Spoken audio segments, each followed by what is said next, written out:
Pocket aces for Gaelle Baumann. Candellari, who's got kings. King on the river. We have set over set sickness. Gaelle Baumann bows to no one. She's got Queen Jack. And she raises to 1200. Alejandro Alonso has 7-5 suited on the button. Fine spot for a call.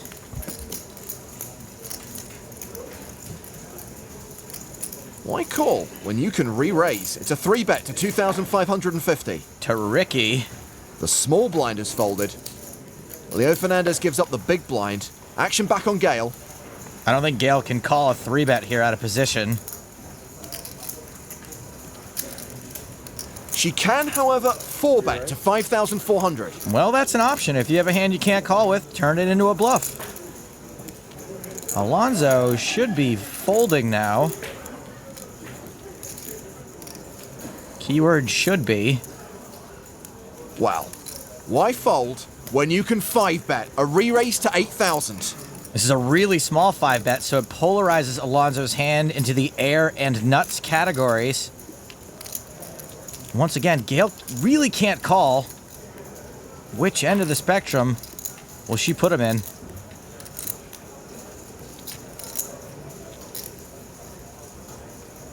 Is she considering putting in a 6th bet? 14. Yes! She re-raises to 14,000. This bluff has just gone to the HNL, whole nother level. And I think Gaelle deserves mad props. Not many players are going to be capable of doing this with air. And make no mistake, in this situation, Queen Jack is air. Game's up, Alejandro. He folds! The bad news is you got bluffs, son. The good news is it was by a better hand.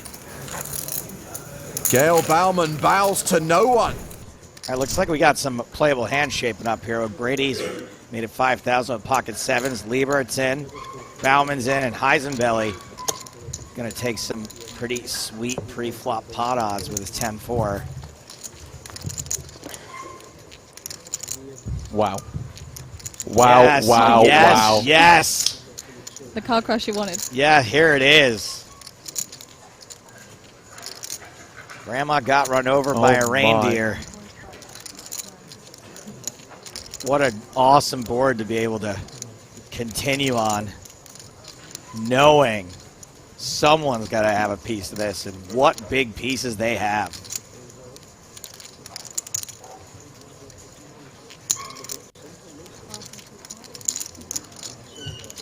Now you just got to keep it clean.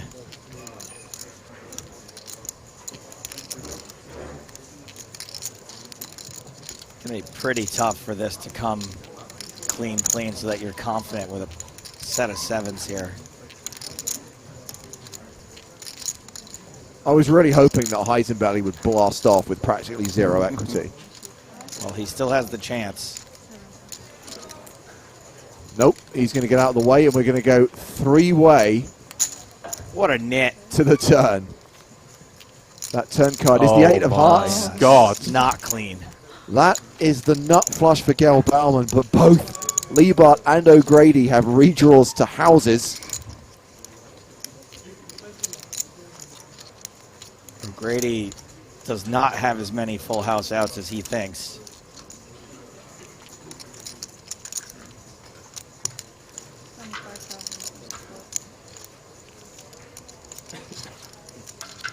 K7 would be interesting. Oh, a wise man once said it's always coming 7. Actually, he wasn't a wise man, he was a slightly confused German. A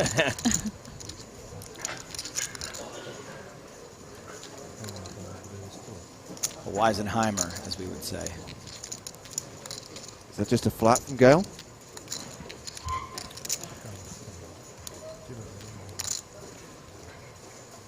Oh, you hate it. O'Grady calls as well. So still 3-way with 127k in the middle as we go to the river, which is the 10 of hearts. Oh. Action killer. Almost a straight flush for Gaelle Baumann.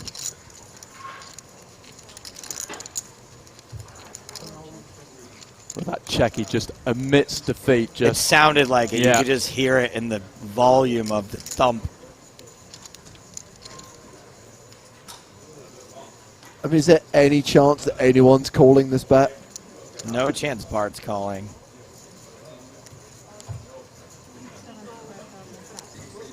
.44 and Anna says Lex would call here.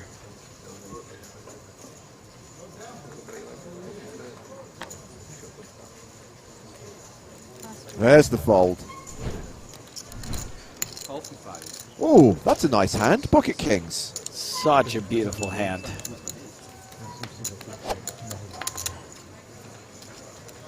As Finton would call them, the Kevin Costners. Oh, come on, don't do that to me. The Kevin Cleans, you love to see them.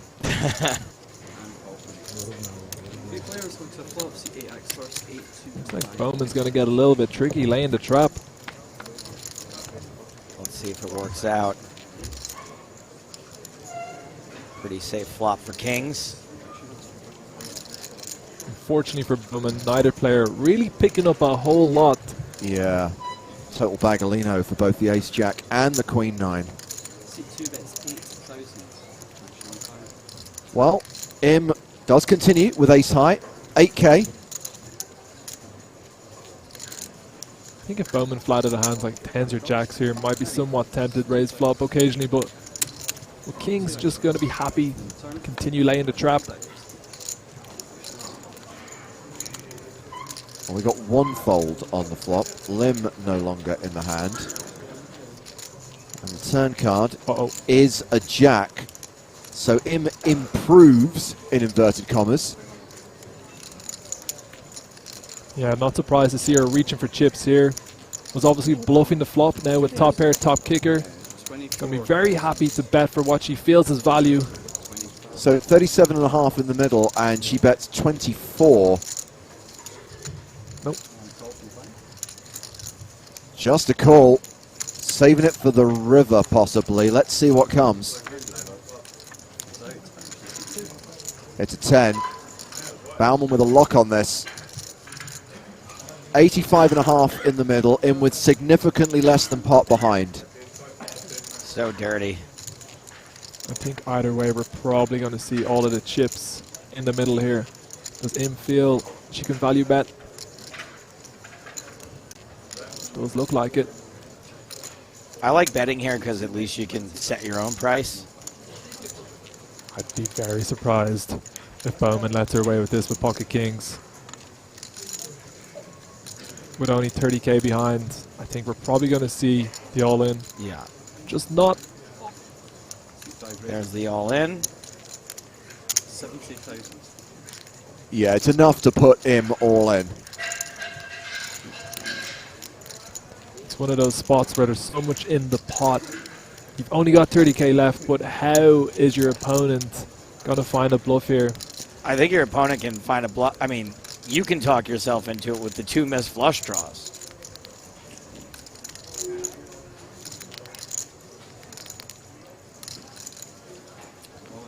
She calls all in, and she is out. Gaelle Baumann tables the kings, or as Vincent calls them, the Kevin Kleins, after his favorite actor from A Fish Called Wanda. And it looks like IM is putting up her away message. Pocket aces for Gaelle Baumann. So she's opened to 20,000. Action has been folded to Candelari, who's got kings. Oh boy. Kissing his chips goodbye. 3-bet is to 60,000. With the blinds folding, the action's back on Baumann.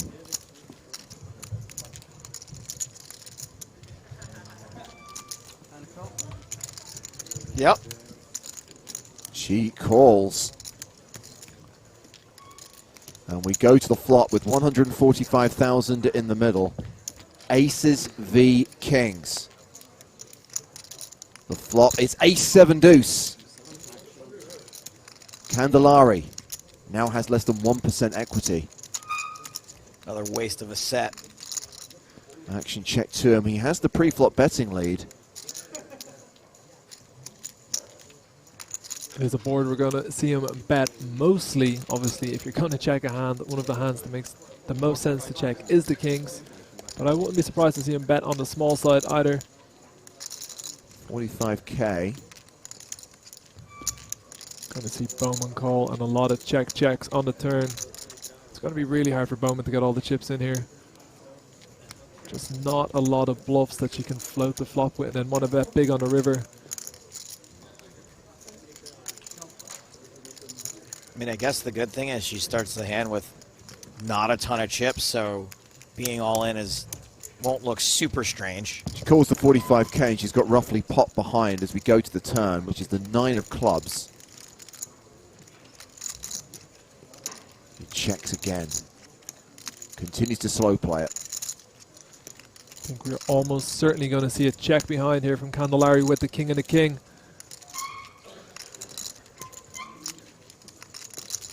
Unless, of course, he wants to bet small himself to stop himself facing the huge bet on the river.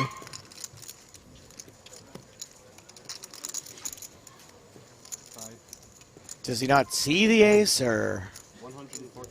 Wow, 145k is a huge bet in this spot. Well, the problem is, if she shoves, he has to call. I mean, obviously, he can fold, but he's priced himself in. Again, she just calls. It's a 95k behind. Don't you just open muck now? Like more than $500,000 in the middle. We can see that Candelaria is drawing dead. How are you ever winning here? Ever. Yeah, I think when you bet 145,000 on a turn here, your opponent's not going to call you with a worse hand very often. The driest board. King on the river. Man. King on the river. We have set over set sickness. I guess Prague is the appropriate place for an icy cold decking.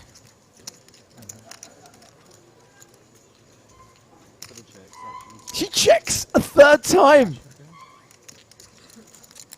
Candelaria wants to see what she's got. It's not that much. And he's thinking, I can get all of it. He can't.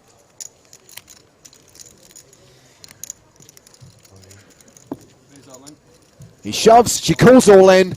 Wow. Doubles up with a set of aces over a rivered set of kings. Officer, I'd like to report a murder.